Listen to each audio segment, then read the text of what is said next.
The only people who don't want to disclose the truth are people with something to hide. I want to bring this guy on the air. I am such a huge fan, and there's so much to talk to him about. He's a PhD from Harvard. His name is Jerry Corsi, and we're going to talk about Ebola, but I want to bring some other things up with him as well. I don't know how many years ago we first met, and we actually met and had lunch and dinner together in Washington, D.C., but you talk about having stones and rocks to stand up against the forces this man has, particularly through the Who is Barack Obama? And the drumbeat gets louder. Dr. Corsi, thank you for doing this. Good morning. Welcome back to Denver. Peter, it's great to be back with you. Thank you. A bunch of different stuff. I've had this idea. This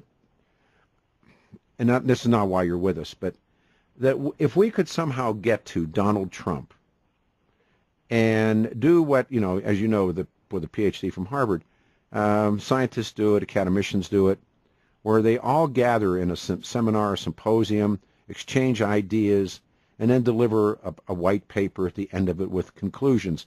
Historians do it, social science do it, astrophysicists do it. And I'm trying to get to Trump. We've tried on a couple of different levels. And, you know better than I do, Trump has a lot at stake about who is Barack Obama. I wonder if you have any insight to him. I'm doing this out in the open so people know there's no hidden agendas here. If we could get Trump, because he's the one guy that could bring us all together. I have a backup idea, but he's the one guy that could bring us all together. It would be no sweat to him. Put us in one of his big hotels. We could do it all online, which is my next backup idea, and get you and, the people that I've learned to respect their work, you in particular, so many other people, and try and come to some conclusions about what we know or what we don't know about the life of the president. What are your thoughts? Well, I'm not sure Donald Trump is up for it. I mean, I just got back last night from London. I've been in London for 10 days. I spent a lot of time working with Michael Shrimpton. Oh, sure. Who made the allegations that the intelligence agencies have DNA reports on Barack Obama that have not been released. Yeah. And he is... and by the way, what were his conclusions to that? Well, I mean, I'll be writing up in the next week in WND. I'll be doing an extensive set of articles on it. Fair enough. But he, I attended his trial. He's on trial for having warned the British government that there was a nuclear attack underway during the 2012 Olympics. And it was remarkable. The judge postponed the case until November. It looks to me like the defense is going to have to drop the case.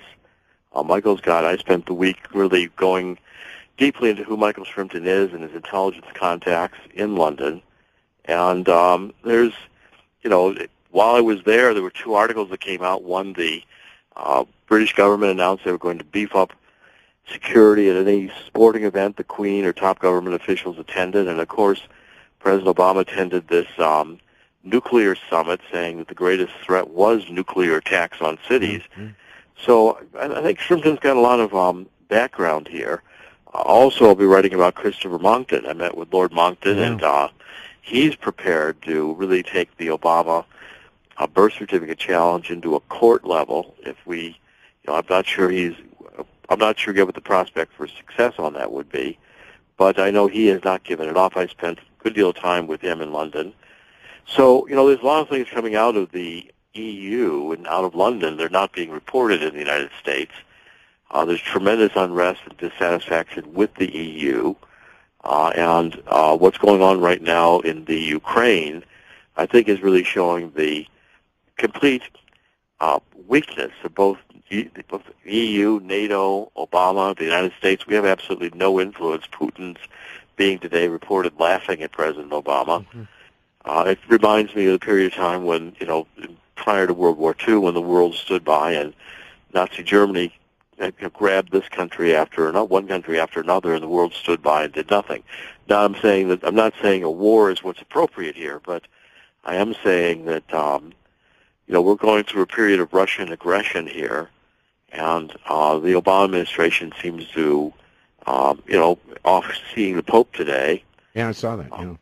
And so, there's going to be a lot to report on my trip from London, not the least of which is that the Obama identity, I call the nativity mystery, has not, Obama's nativity story is yet being questioned internationally, and especially as the Obama presidency falters, goes into a period of time where the ratings may challenge George W. Bush's ratings and that's be right. low. Yeah. I think there's going to be a reevaluation of the entire Obama presidency, and it appears to be headed onto a low. And he's got. I pulled the numbers. I wondered where you were because we couldn't find you, so that explains that. But I pulled the numbers. I think he's at, I don't know, something like 59% disapproval. Yes, it's right about 60% right now. Yeah, 60. And so that really does, I believe, begin to further open the door with whom or who this guy is, and so there'll be much more questioning about President Obama when it's clear that his presidency is a failed presidency. Of course, the Obamacare disaster debacle has only opened people's eyes. But regardless, so let me bounce two things off of you because I do want to talk about Ebola. Right. Sure. One is, and you would be, I wouldn't do it without you. Could we do this on an internet? Could we do this with Skyping and? We could. Yeah, could we? It's a possibility. I've got to kind of. Christopher Monckton was making the same request from London. Yeah. He also feels like there's time now, and I do too, to launch some kind of an initiative. And I literally got back last night on an 8-hour flight from London, so I'm just getting going this morning. Fair enough. And I haven't had a chance to confer yet with Joseph Farah at WND. Well, I was going to go. Yeah, I was going to go to Joe, and he would be the go-to guy because he really is. He really is the godfather of all of this. Joseph Farah could organize a conference or a forum or the type of thing, and of course, I'd have complete confidence in Joseph Farah. I've worked for Joseph Farah for 10 years. I know. I love the guy. And so I think Donald Trump has been in and out, and I'm not sure where Trump is on the issue today. Well, recently, though, he has made some statements. I say recently, last couple of months, he's taken some swacks, if you would, at the issue of who Barack Obama is, but he does it in a he's like a sideswipe, if you know what I mean. Right. And I've been running this idea in my head, and I thought, Joe Farah would be wonderful, but it couldn't be done without you. It would be great if we all. I mean, I've met you and I've met Joel, but but most of these people in this 8-year quest or whatever, however long it's been, I've never met them. I don't. You have to eyeball somebody to get their sense. But I thought to myself, it's time. Now, I'm not saying that Brian Williams is going to send a crew down to cover it, but imagine how many people just on the INET, Doctor, that could be in that room with us. Well, it would be a major event. There's no doubt about it. And it's it's not a big deal. It's the first good idea I probably had in 50 years, but I think we could do it. I thought if we could get Trump, because, frankly, Obama made Trump look like a damn fool when he dropped that forgery. Well, Trump was in and out, which was part of the problems, and I've raised the issues I've raised. I've stayed with those issues a long term. Yeah. I expect to be vindicated on the Obama. Yep, I do too. Background is worldwide. The intelligence sources that I've checked with are all saying that the Obama file reads like intelligence disinformation. Yep. That the story of his nativity, who he is, the background, all of this, there's some deep mysteries here that I think the intelligence agencies have probed and continue to probe. But are not shared with the public. And as Obama presidency fails, now we've got, just having returned from Europe, the dollar is at its weakest point that I've seen in a long time. Bad stuff's coming. And people don't have any appreciation of how weak the dollar today is historically, given, against the pound, against the euro. The buying power of the dollar in Europe is, and that reflects here, although people don't realize it. It's a form of kind of a deflation coming into the equation. And essentially, it's making things much more expensive for the average person in America. If you're just joining us, if there is a prime mover in the case of who is Barack Obama, we're talking to him. He's a Harvard PhD. My name is Jerry Corsi. The people that I have found myself in the last 20 years respecting the most are the people that take the most heat.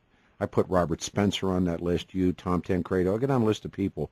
I don't have many media people that I have on that list, but I got a lot of other people that I have on that list that I think respect is due, and you certainly are one of them. Well, thank you. And also, I'd like, people should be aware there's new developments coming also on the Kennedy assassination. I know. And this is breaking. I mean, now it's 50 years. Think about it, yeah. That's, again, the perspective on who Barack Obama is will go on as long as it takes to answer the question. You and I, neither one of us are kids. Will we see what does Shakespeare say? Truth will out. It does. And there are biblical references for that as well. But the point is, the Kennedy assassination 50 years later, new information is coming available. I'm just now in touch with some of it.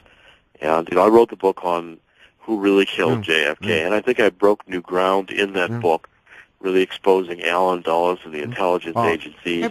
I'm reading this new, oh God, I got so many great things that are out there right now, but the new history of the CIA.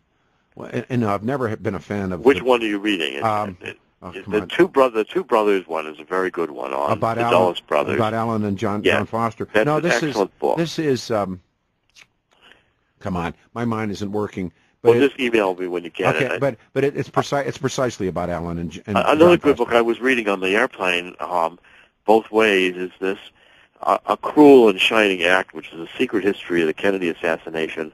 It's a critique of the degree to which the Warren Commission suppressed information. It's written by Philip Shannon, S-H-E-N-O-N. Sure.